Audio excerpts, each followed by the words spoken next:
Assalamualaikum warahmatullahi wabarakatuh. Bertemu kembali di channel Math Education Official. Apa kabar kalian? Sehat-sehat selalu kan?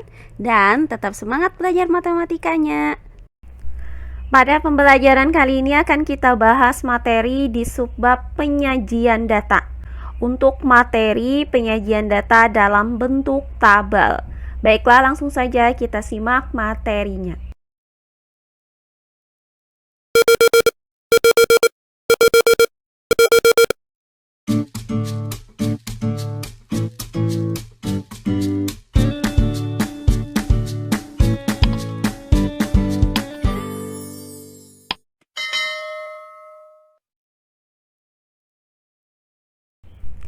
Penyajian data.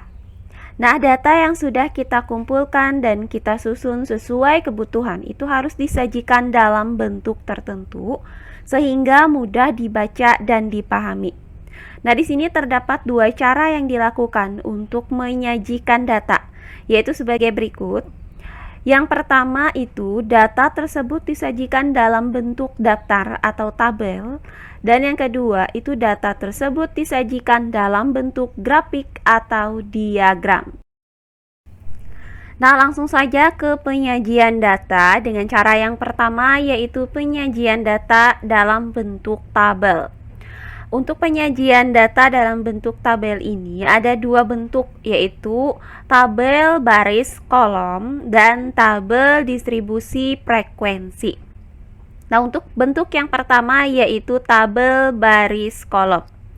Nah, tabel baris kolom itu digunakan untuk menyajikan data yang terdiri dari data tunggal, di mana setiap baris pada kolom itu nilainya hanya terdiri atas satu nilai. Nah, contohnya adalah sebagai berikut.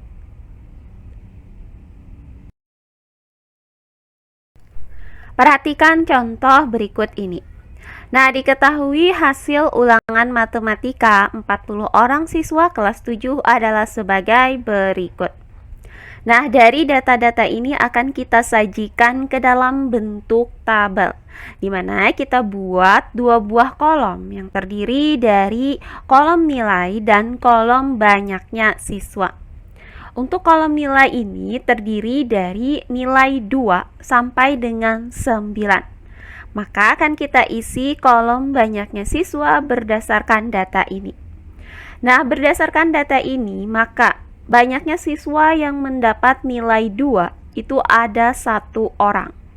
Kemudian, banyaknya siswa yang mendapat nilai 3 itu ada 1 orang juga. Berikutnya, banyaknya siswa yang mendapat nilai 4, di sini ada 3 orang. Berikutnya, banyaknya siswa yang mendapat nilai 5, ada 9 orang. Berikutnya, banyak siswa yang mendapatkan nilai 6, ada 11 orang. Selanjutnya, banyaknya siswa yang mendapat nilai 7, ada 9 orang.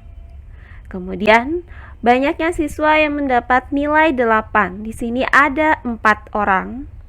Terakhir, banyaknya siswa yang mendapat nilai 9, ada 2 orang. Nah, inilah tabel baris kolom yang menyatakan nilai ulangan matematika 40 orang siswa kelas 7. Perhatikan contoh soal berikut ini. Perhatikan tabel di samping. Berdasarkan data tersebut, tentukan yang A, nilai ulangan terendah dan tertinggi.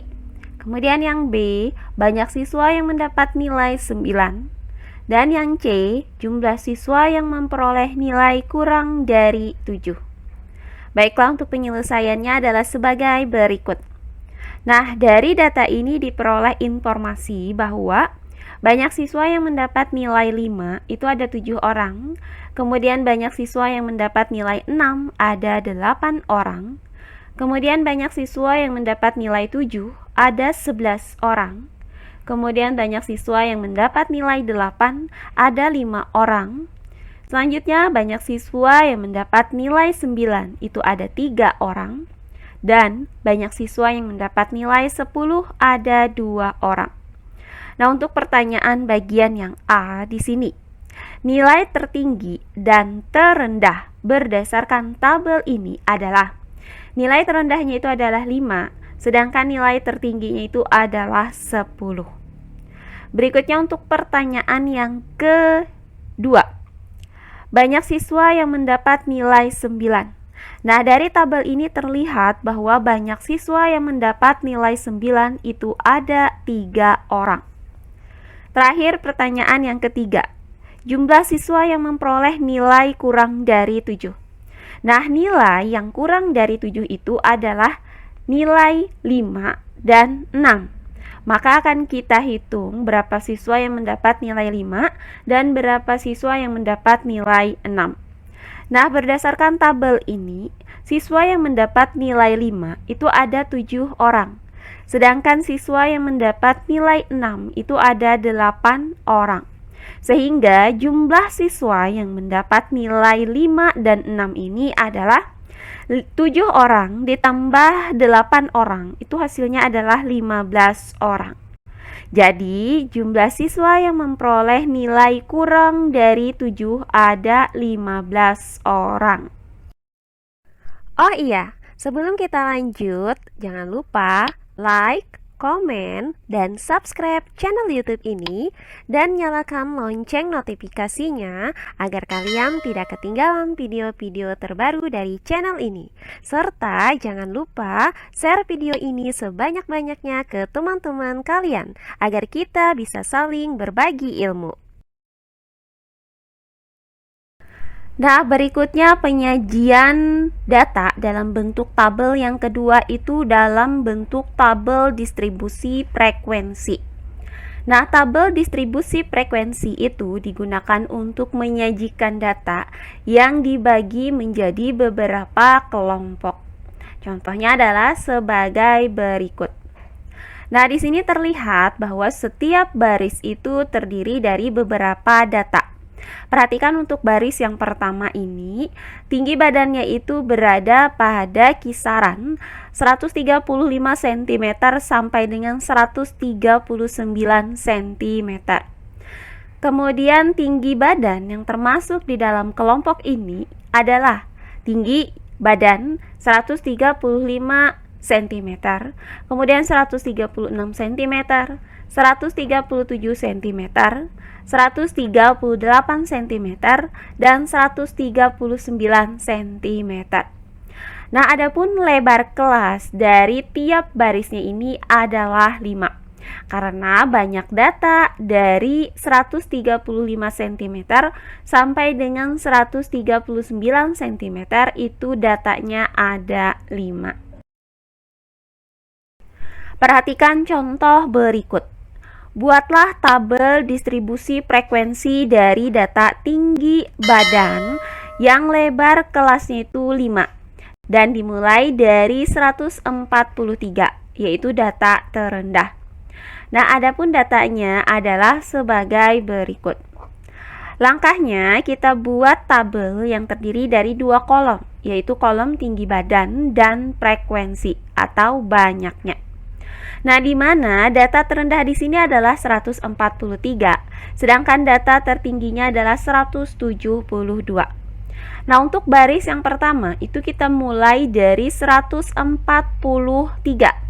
Karena di sini kelasnya itu adalah lebar kelasnya 5, maka kita ambil 5 data dari 143.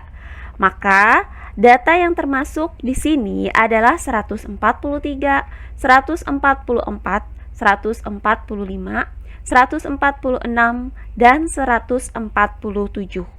Maka untuk baris pertama di sini kita tulis 143 sampai dengan 147. Nah, demikian seterusnya. Sehingga didapat untuk baris yang kedua adalah 148 sampai dengan 152. Kemudian untuk baris yang ketiga adalah 153 sampai dengan 157. Berikutnya untuk baris yang keempat adalah 158 sampai dengan 162. Berikutnya baris yang kelima adalah 163 sampai dengan 167. Berikutnya untuk baris yang keenam adalah 168 sampai dengan 172. Nah, karena data tertingginya di sini adalah 172, maka di sini kita dapat sampai baris yang keenam. Nah, langkah selanjutnya tinggal kita masukkan banyaknya data pada masing-masing barisnya. Untuk baris yang pertama itu datanya terdiri dari 143, 144, 145, 146 atau 147. Nah, di sini terlihat banyaknya data tersebut ada 5. Berikutnya untuk baris yang kedua, datanya itu terdiri dari 148 sampai dengan 156. Banyaknya data di sini ada 8. Berikutnya untuk baris yang ketiga, datanya itu terdiri dari 153 sampai dengan 157. Nah, dari sini terlihat bahwa banyaknya data ada 10. Kemudian untuk baris yang keempat, datanya itu terdiri dari 158 sampai dengan 162. Maka banyaknya data di sini ada 4. Berikutnya untuk baris yang kelima, itu datanya terdiri dari 163 sampai dengan 167. Maka banyaknya datanya ada 8. Terakhir untuk baris yang keenam, data itu terdiri dari 168 sampai dengan 172. Maka banyaknya data di sini ada 5. Sehingga jumlah data di sini adalah 5 ditambah 8 ditambah 10 ditambah 4 ditambah 8 ditambah 5 sama dengan 40. Nah, hal ini sesuai dengan jumlah data yang diberikan pada kolom di sebelah kiri ini. Inilah tabel distribusi frekuensi dari data ini. Nah, demikian pembelajaran kita kali ini di subbab penyajian data untuk materi penyajian data dalam bentuk tabel. Semoga penjelasan dari saya mudah dimengerti oleh kalian semua. Jika ada yang kurang dipahami, silahkan kalian tulis di kolom komentar. Baiklah, untuk pembelajaran kali ini saya cukupkan sampai di sini. Bertemu kembali di pembelajaran kita berikutnya. Akhir kata saya ucapkan wassalamualaikum warahmatullahi wabarakatuh.